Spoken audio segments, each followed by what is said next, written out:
جس طرح عوام کا یہ ذہن بن چکا ہے کہ نیک لوگ بھی جنات کو حاضر کرتے ہیں، ان سے خدمت لیتے ہیں، ان کو اپنا موکل بنا کر رکھتے ہیں، خدمت خلق میں کام آتا ہے، فلاں اس طرح کی باتیں وہ کرتے ہیں۔ لیکن عوام کو کیا پتا کہ کوئی جن موکل اس وقت تک نہیں بنتا جب تک کوئی گناہ اور شرک نہ کیا جائے۔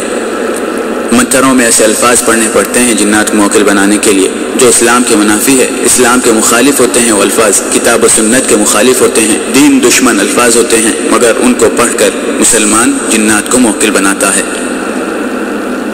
اور یہ عوام صرف نیک و بد کے الفاظ جانتے ہیں، لیکن اس کی تفسیر، اس کی حقیقت اور طریقوں کی سچائی، صحیح طریقے، ان سب باتوں کا پاس و لحاظ نہیں رکھتے، اور اسی وجہ سے عملیات زور پکڑتے جا رہے ہیں۔ لوگ قرآن کو چھوڑ کر عملیات کے پیچھے پڑ گئے ہیں۔ سب تعویذات تو لٹکا سکتے ہیں، مگر قرآن پڑھنا ان کو گوارا نہیں، یا پڑھنا نہیں جانتے، یا پڑھنا ان کو بوجھ معلوم ہوتا ہے۔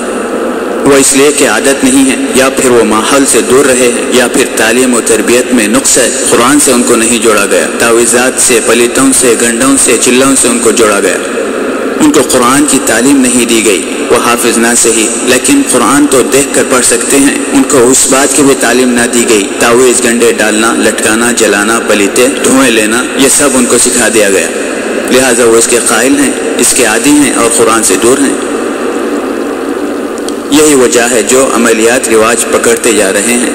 جو چیز ایک صدیوں سے چلتی آ رہی ہے وہ آج بھی ایسے ہی لگتا ہے کہ وہ کبھی ختم نہیں ہوگی۔ یہ فساد، یہ فتنہ ہمیشہ بڑھتا ہی رہے گا، اور کیوں نہ بڑھے جب کوئی یہ چاہتا ہی نہیں ہے کہ اس کا سد باب کیا جائے۔ ایک گناہ ہے، ایک ظلم ہے، ایک زیادتی ہے، ایک ناجائز طریقہ ہے، کیونکہ اس میں لوگوں کی جانیں لی جاتی ہیں، لوگوں میں پھوٹ ڈالی جاتی ہے۔